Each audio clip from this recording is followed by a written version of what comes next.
So, by way of introduction, this is my first major book, which you can find if you put my name in Google Scholar. It comes out as the first one with 1,200 quotes or something. Now, it's to do with subcontracting, the history of subcontracting in this country, as compared with the West, especially in the latter half of the last century. And the second one, in Japanese, is entitled Global Neighborhoods. This is a sort of semi-popular social science book with 500 pages or so, but it sold 5,000 copies, so it was reasonably successful. Now, today's talk is based on our major work, academic work, to be published in this summer. We have just completed our manuscript. Community Capital, the Prosperity and Limits of China's Wenzhou Entrepreneurial Networks. That is, we are talking about today.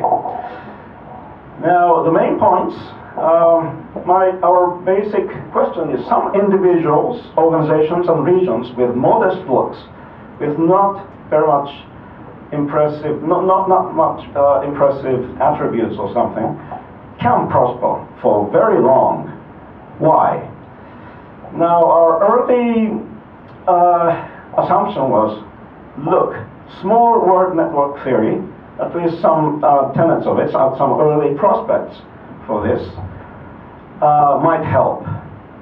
We went out in the field, spent 12 years in the world, and then in the meantime, the simplicity of small world network theory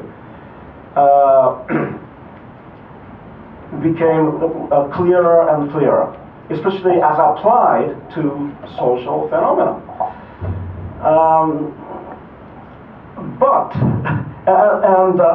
Fleming et al.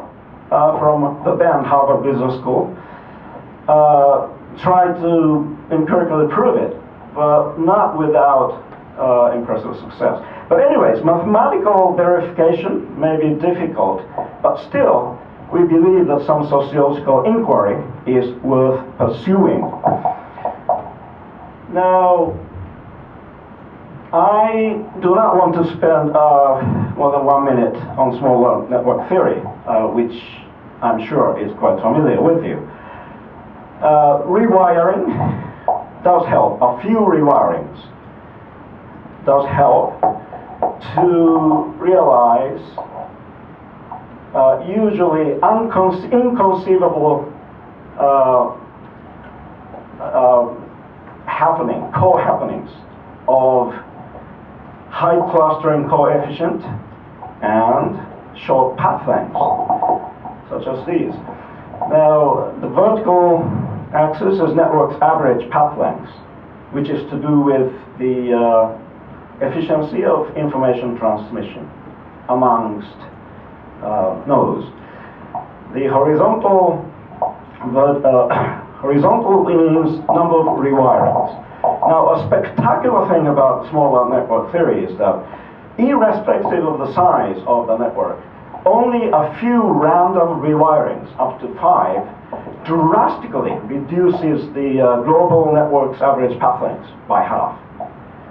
That means information transmission efficiency is drastically increased.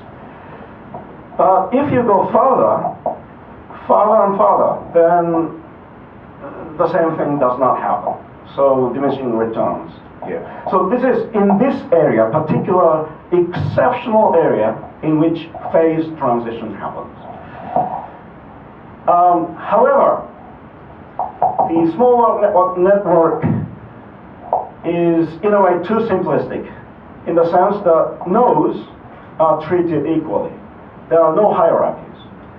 And then Barabasi, using the internet behavior, talks about huge hubs like Google and so on, with very many connections, with much less important numerous nodes are around. These two these two representations of networks today, by today's standard, appear to be very, very classic and simplistic. A newer approach to the problem, which has come up over the last only maybe 5-6 years in Nature and Physical Review. There are two schools of thoughts. One is an onion structure network. That means that the central nodes are based on the classical notion of in-betweenness, in-between centrality, with hubs with very many degrees. Now, if you go to the outer shell, then the very weak, insignificant nodes are around. They, by homophily, they connect with each other. But the crucial point in this onion structure network is the vertical connections. This is still an emergent idea, so discussants may differ in their interpretation and presentation and so on, but clearly this deals with the problem of hierarchies, as well as the importance of weaker networks, weaker nodes. Another school of thought is called collective influence models, drawing on Twitter's real-world connections in huge numbers, or smartphone communication records in Mexico, with something like 1,400 million communications. Now, sociology of networks, I do not want to spend too much time on that. Milgram's 6 degrees of separation, very famous, using chain letters. Grandvetter, the strength of weak ties. Burt's structural holes. Watts, small words, and Barras and so on. And the important point, which may not be fully understood even today, is the fact that the strength of weak ties, as Mark Grandvetter presented, is not dealing with total strangers suddenly encountering online, and this is not his version of weak ties. Look, he says, in many cases, the contact was someone, such an old college friend or former workmate or employer. So once they are very, very close, earlier in their lives, and then later they separated for long, but when it comes to somebody is trying to find a new job, then it is these once very close friends, but now distant acquaintances, really matter. They do help you, not on the internet, but in the real world. And even Barabasi says the same thing. 6 degrees are rooted in the fact that few people have friends and relatives that do not live next door any longer. They used to know very well, but no longer. Now, in applying all these notions, especially out in the field, what Frank calls quasi-ties appear to us to be very, very important, based on pan-community trust. Whether or not you know somebody, or you are directly connected to somebody within the community, it doesn't really matter. As long as you, as a member of a certain community, which is encircled with crystal clear boundaries, and in which almost everybody identify he or herself with the community itself, then that is the community, and in which community level social capital is shared, deeply shared. That makes a huge difference. That makes a huge difference. And then network imprinting. McKelvey et al. Talks about it. They looked at 25-year hold data in Nashville law firms. And in law firms, there is a common practice that a graduate from Harvard or whatever law school is underneath the mentor with whom they develop lifelong friendships, usually. And later in their lives, they collaborate, they become independent, and they help each other. Not only personally, but also professionally, and so on and so forth.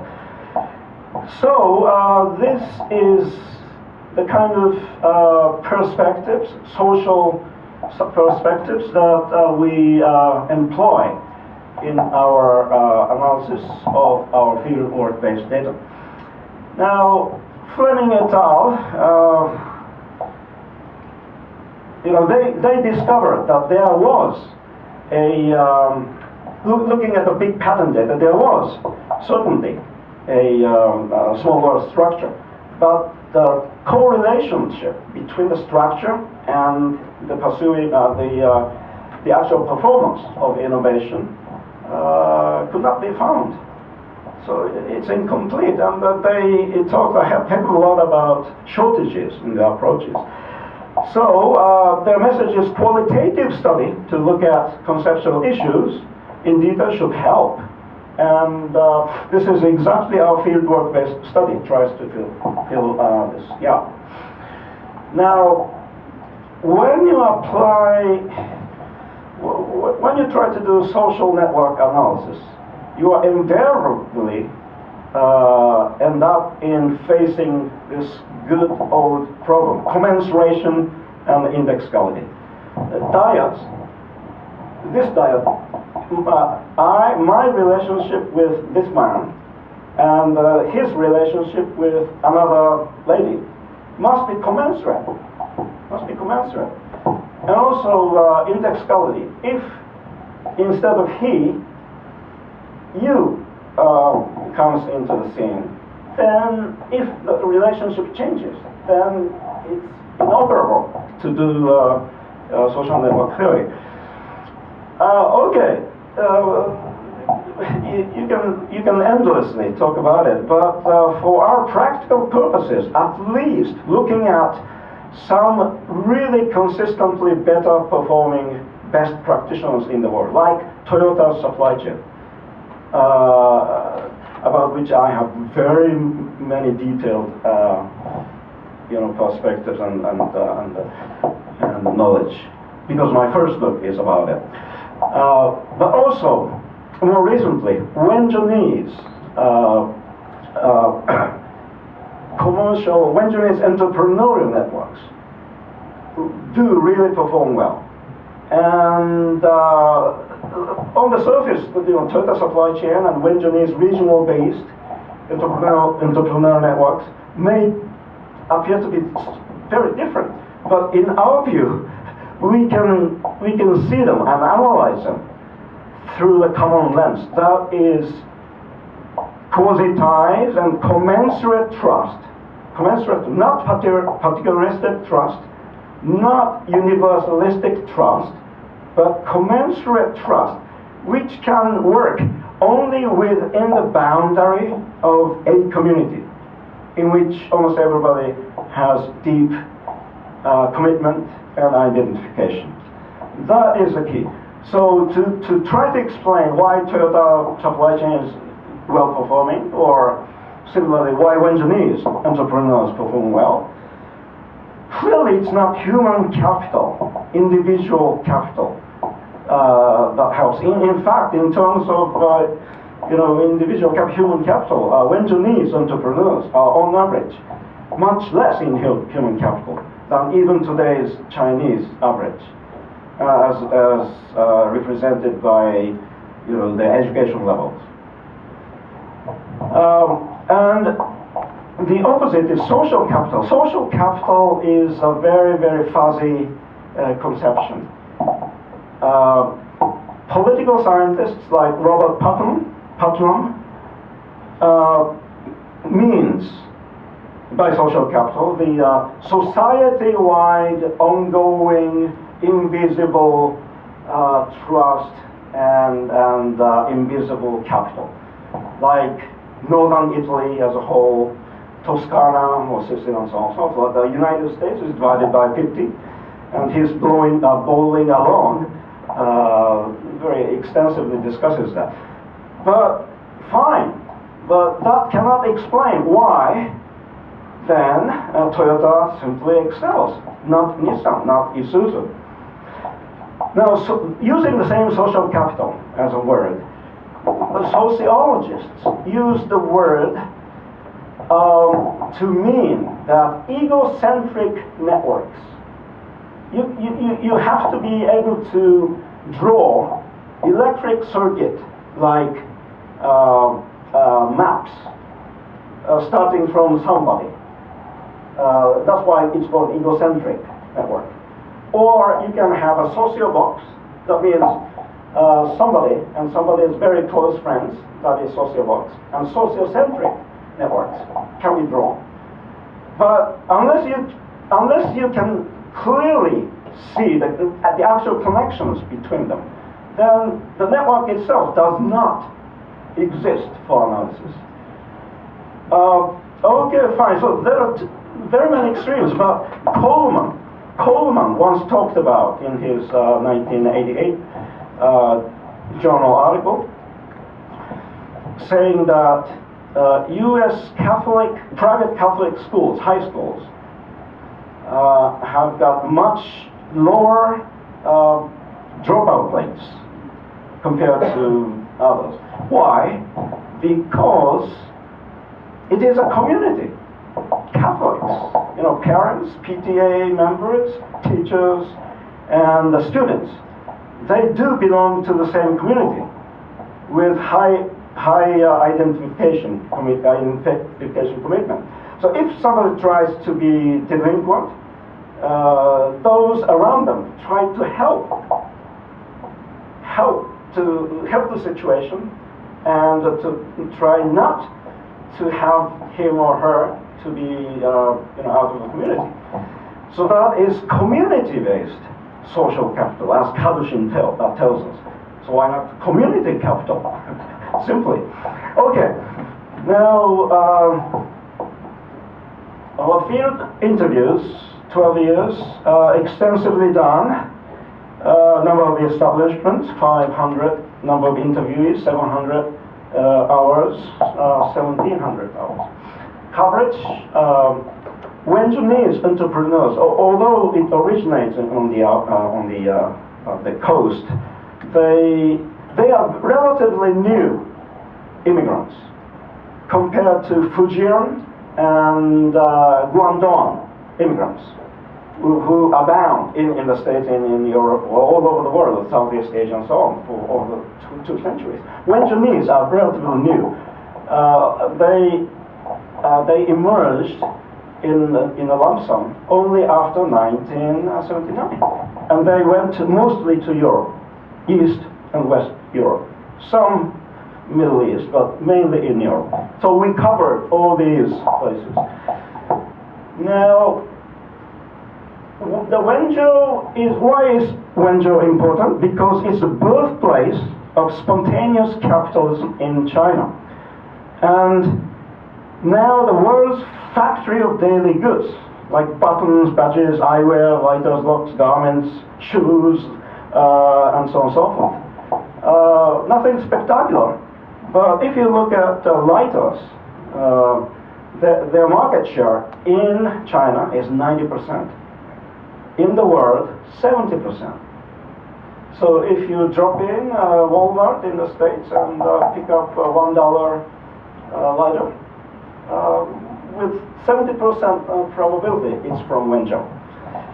Now, private firms filling up the shortages of commodities under planned economy and achieving enormous prosperity. That's fine, but why on earth did Wenzhou excel? With these meager-looking, humble guys who found their own home so desperate that they had to go elsewhere to lead a better life. Okay, Wenzhou is where is Wenzhou? This is Shanghai, Hangzhou. This is Zhejiang province, and Wenzhou is up here. Going down, you've got Fujian province. Fuzhou is the capital, and then Taiwan is on the opposite side. Because of the geographical proximity between these places, the Beijing government intentionally made this area not developed in the fear of being attacked by the Taiwanese and so on. So up until recently. Now, Wenzhou, the mechanisms of Wenzhou's success, Wenzhou has got about 8 million population, plus expats who have got very important functions to bring in information and various resources from afar. Now, 0.43 overseas and the 1.75 domestic expatriates. Now, their search, network search, by rewiring, by random-looking rewiring, is quite striking. If somebody goes to Prato, which is just outside of Florence, and if he succeeds in doing some dirty job or some subcontract job for Italian client, then he calls in his son from Wenzhou, and then the business picks up more. Then he tries to recruit all the Wenzhounese that he has met in Europe or in China and so forth. They believe in only their hometown people. They marry only with hometown people. I will show you the data, hard evidence. And that's the informal part of the network. More formal part of the network is Wenzhounese associations, domestic, overseas, really do business. There are millions of Chinese expatriates organizations, but they usually are just friends doing mahjong, nothing else. But Wenzhounese associations do business, connecting the investments and the clients and so on and so forth. And also they are born into entrepreneurial culture. In Wenzhou, it's a reasonably big city, and each village has got its specialty. Like one village, almost everybody, every single population there is minding the business of sheets, or glasses, or lighters, and so on and so forth. They are born into that. And also another culture is almost everybody wants to become an entrepreneur. But they do not do head-to-head competition. They help each other with slightly different functions. It's like flexible specialization model. So out of tightly knit regular ties, kinship and hometown-based, grew a small number of long-range paths, constantly being rewired for new opportunities. Sounds like a good idea. Small word. Now, let's look at the actual field data. First anecdotal, and then second the more systematic. Now, Madrid, Spain. This is a warehouse district. We've been there several times, but these pictures, especially this one, is taken from exactly 1 year ago. Now, all over Europe, there are warehouse districts, industrial parks in Rotterdam, Paris, Barcelona, Madrid, and so on and so forth. They have been on decline underneath the management of Jews or locals and so on and so forth. Like that. But once a single Wenzhounese entrepreneur is in, then I can assure you, within the matter of 2, 3, 4, 5 years, it becomes like this. They invest $3 million on this, and make it computerized stores and so on. So this is a warehouse. It used to be a warehouse, but now wholesaler streets, very attractive. And there are streets, traffic lights, very many buyers or even tourists come in, because once you are in there, the whole street, one whole street is dedicated to child's wear. The another one, ladies wear. The third one, shoes. The fourth one, garments and so material and so on. So once you are in there, you can find anything you want to sell in your own wholesaler or retailer. And then because they help each other so much, they do not have to resort to criminals. They do not have to become criminals because they help each other. For free, you call in somebody from Wenzhou or from Paris and so on and so forth. You usually let them live in your house for free for 6 months. Have them, eat and work in your factory. And afterwards, they try to put him or her elsewhere, in a better place, like Ukraine sometimes, or Moscow, or South America. You cannot be successful just by one rewiring. But after a while, you hit somewhere, like in Madrid and so on.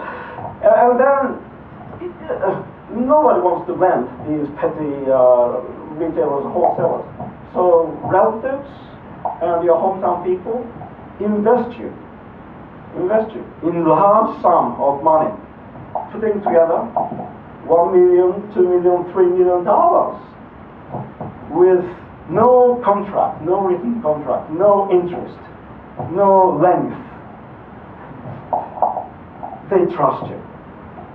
Now this is an example of the second tier wholesaler of shoes.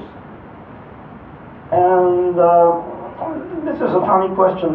Which is the winner, community capital or human capital? Experts in Spain, one is a fashion model like Grad Beauty. We were surprised to find such a lady, non-Wenzhounese, versus illiterate old man.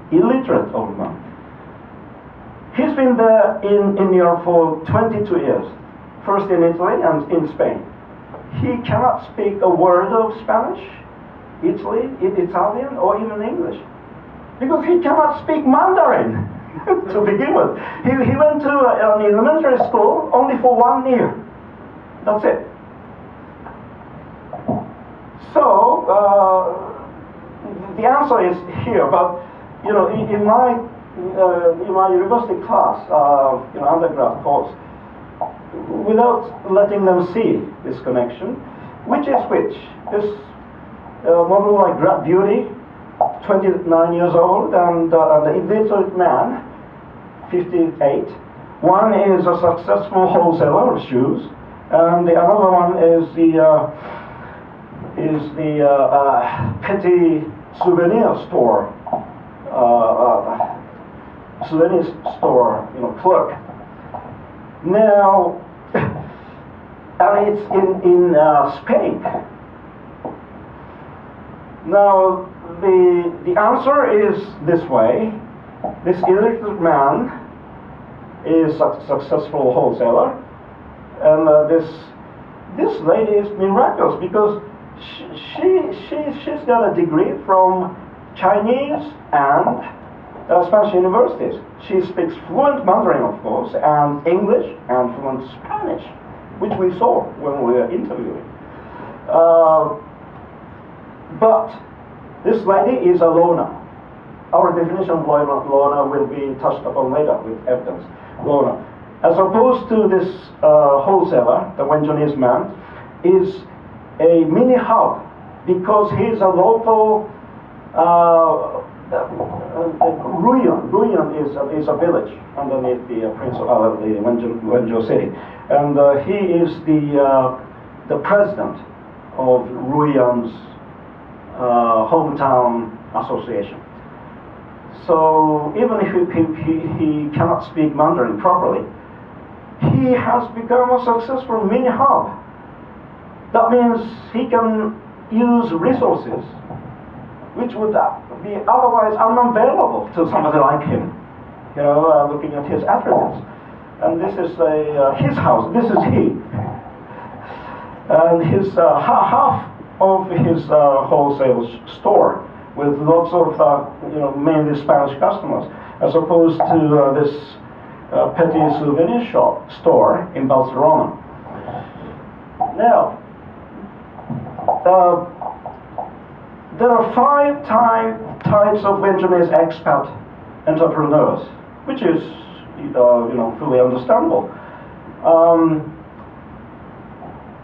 Jumpers who can jump out of their own home community and collaborate with Westerners or with non-Vietnamese Chinese, formally or informally, who bring in information and resources from afar. Active movers are headless chickens. They actively move around, but in terms of actual making the best of it, there's shortage of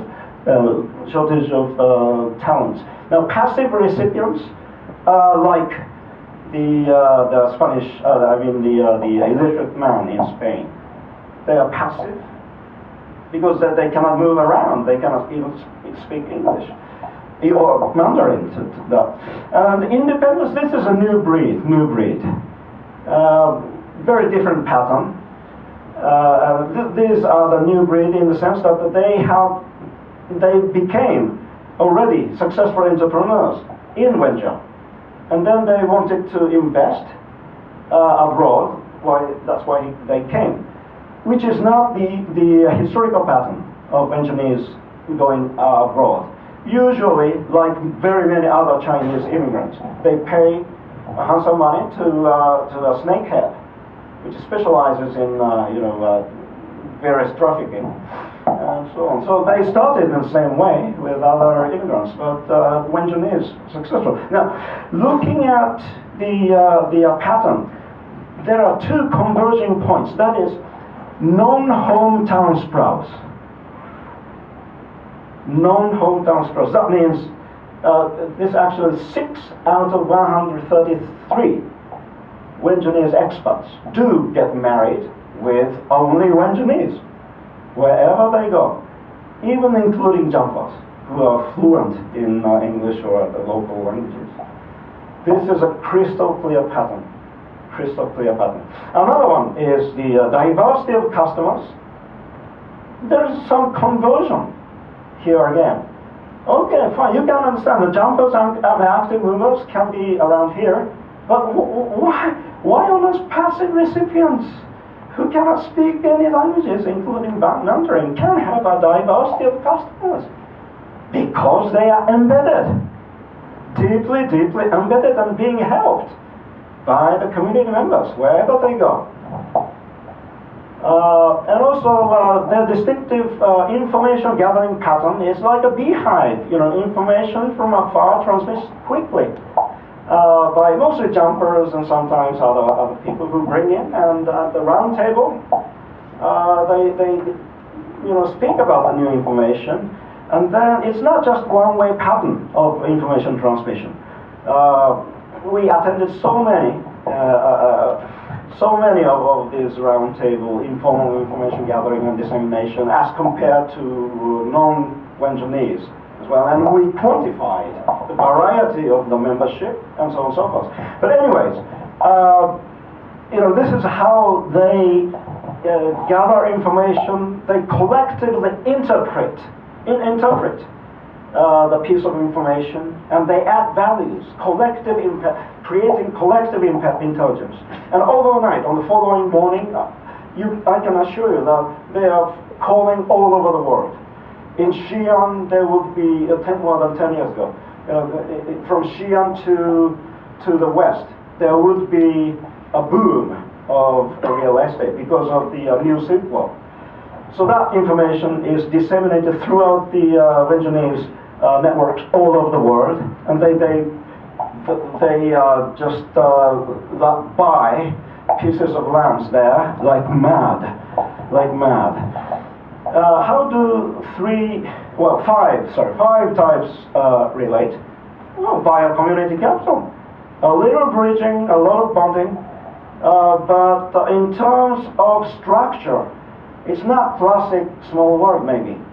Maybe functions of small worlds can be retained, but it's more like onion structure.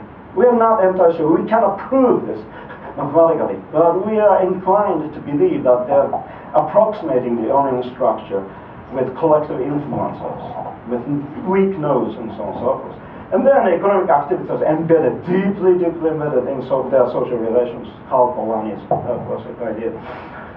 Now, social ties of Chinese expert entrepreneurs in Europe, Wenzhounese as opposed to non-Wenzhounese, gradations, extensive formal informal ties with hometown, non-hometown people. Well, this is this white part, well, jumpers, followed by some other types. But the crucial difference between Wenzhounese and non-Wenzhounese is this part, black part, loners. That means they do not even have limited ties with hometown people. So in times of crisis, all they can resort to is just your direct family members. That's it. They are all alone.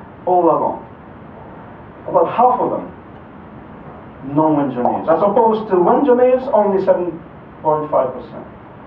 10 out of 133.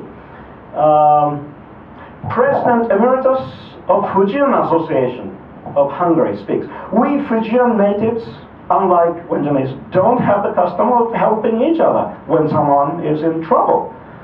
Having been in Budapest for the last 22 years, I don't know how many association members there are. You see, this is the President Emeritus. He created this association, and he says this. I don't know how many association members there are. Our association is just made up of a handful of friends, and we occasionally take care of visiting bureaucrats from China. Other than that, there's not much communication even amongst us, amongst our very close friends.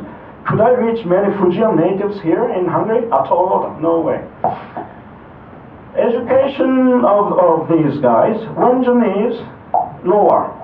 This is expert entrepreneurs, not workers, entrepreneurs. Mostly senior high school. But in reality, in fact, this comes from a sample of which gave us complete set of data. So somebody like illiterate guys on the like here is not included. So we've got to be very cautious about analyzing this. Non-Wenzhounese, university or above. You've got to be very clever, intelligent, speaking several languages.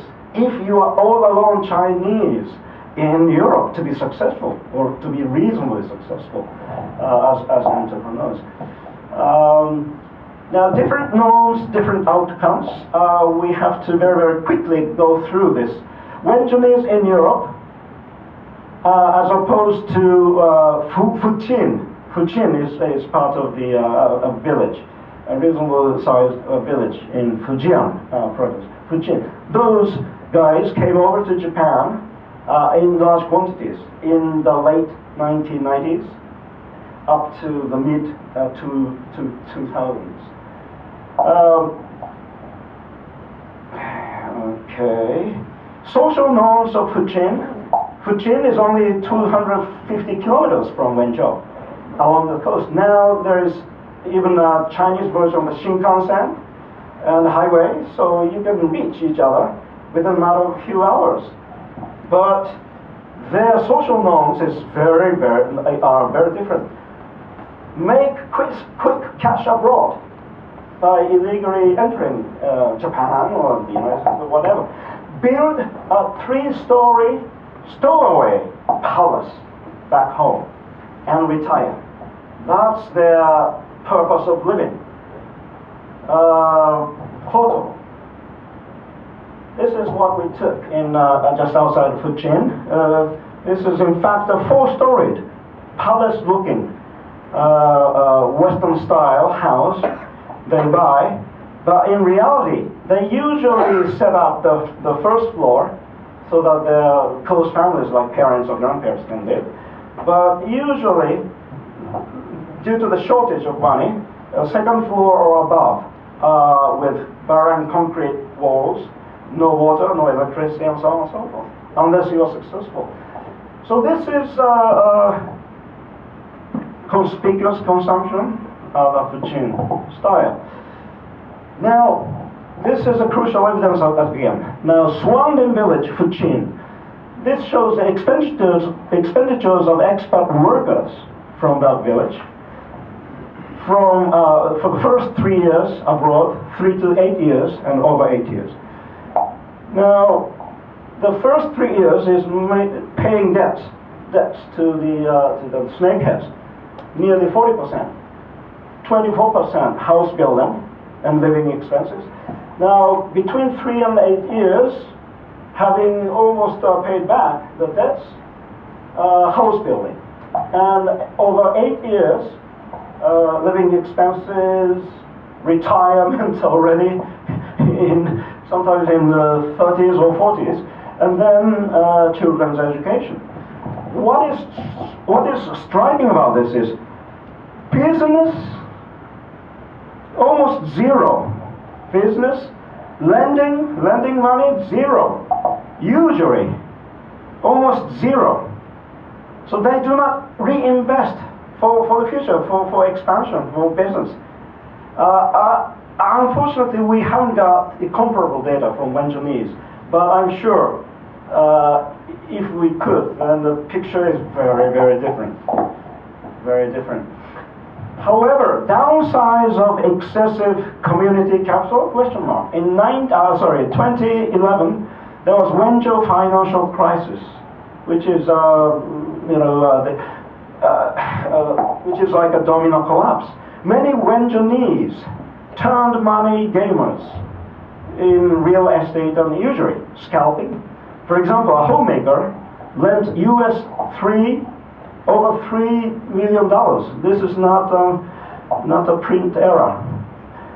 This is the usual money they lend and borrow to her relative entrepreneur with 24 interest rate per annum, which is not terribly high because sometimes it can go up to 180. But they don't keep the money, they don't borrow money for 1 year. Usually on a 3-month rotational basis, they just play with the money. Drawing on loans with 18% interest rate from other relatives and friends. And this entrepreneur also borrowed some $8 million from banks, plus several million dollars with 12 to 24 interest rates from relatives and friends, and lent to others with higher interest rates. That's the money game, which is nothing to do with their own core manufacturing. It's just money game. But once further borrowing turned unavailable, especially from banks, the system collapsed.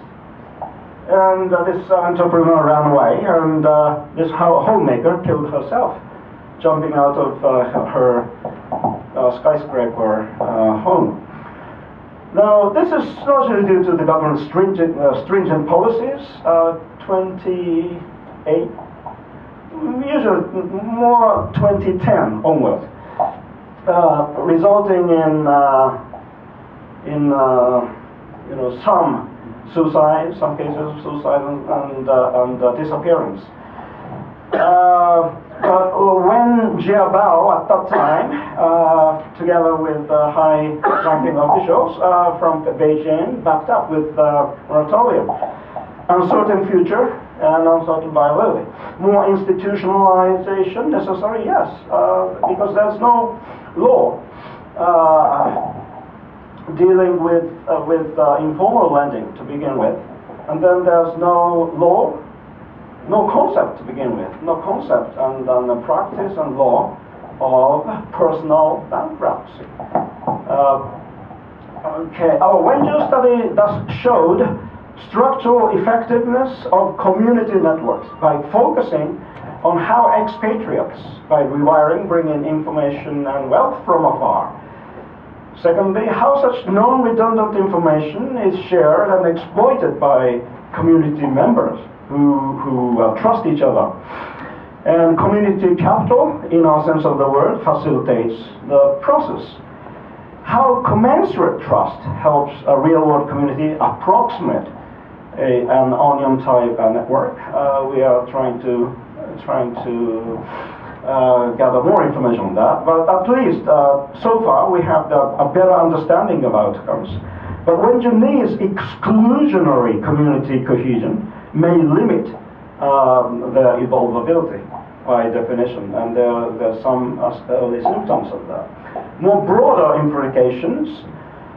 One, robust complex systems are often net-centric, like Toyota supply chain. We haven't got the time to explain about this, but our Aishin paper, Aishin fire case paper, which appeared in the Sloan Management Review in 1998, which is being taught every single year at Sloan, and also Mark Grunberg, as I hear, is using our case almost every single year in his college undergraduate course.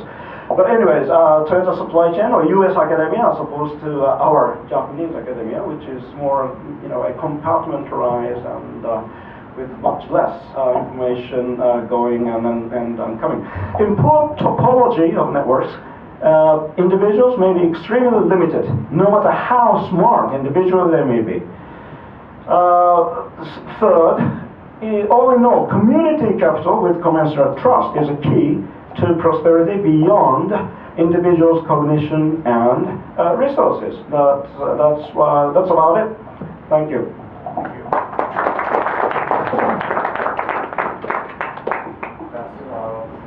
Step one, three questions. Yes. The general result for poor countries always have close family ties, and they help each other in order to survive. Whereas in rich Western high-level countries, the families are completely dissolved. The parents are divorced. The grandparents are in the home somewhere, cared for by somebody else, and the children are in school somewhere at board school, so the ties get much looser. So the richer societies have much looser ties, whereas the poor ones have very strong ones. It is, of course, here, if you're poor, you get together, you can even build a pyramid. We can build a pyramid. But the higher standard of living tends to a loose and more liquid-like network. I agree in general, and I'm persuaded by your general remarks. However, what the evidence shows, Fuchin, illegal immigrants in this country, their behavior, they are poor and ill-educated on a comparable level to Wenzhou's. Now, Wenzhou's went over to Europe. In 10 years, 20 years, they are highly successful, well accepted by locals, as opposed to Fuchin, illegal immigrants in this country. What did they do? They stayed. They paid handsome money to snakeheads, which provided them with a fake passports with fake visa, which also expired. Now, what do? Up until yesterday, for example, in the eastern parts of Osaka City or the eastern parts of Tokyo, where sort of East End equivalent of London, cheap 6 tatami mats, very small apartment. They live together, 6 people from the same village live together. But one by one, as his or her, mostly his, passport expires, visa expires, even if it's fake, without saying a word about whereabouts, where do they go? They disappear one by one. Where do they go? To the Kabukicho of Shinjuku, the highest crime rate place in Japan. And underneath the pressure of the Yakuza, the Japanese mafia, and the Jato, the Chinese, they were forced to become criminals. And what is called picking is the Japanese locks were very simple up until they came over. You can put in the toothpick and you can open it, or driver. So these Fuchin people, 3 or 4, did a heck of a lot of picking in this country. And then when the actual inhabitants came back, they simply killed them without stealing the money, stealing any money. That was not their behavior. So in general, your remarks are maybe accepted, but if you look at specific things, specific cases, and these people from almost the same region, only 250 kilometers away, along the coast. It's not inland, along the coast, and they are so different. So as a fieldwork, as a sociologist, empirical research, we've got to be very, very careful about generalization of these social phenomena. Okay, I think we have run out of time very much, so it's time for lunch. Let's thank for all the 4 speakers. Thank you. So now we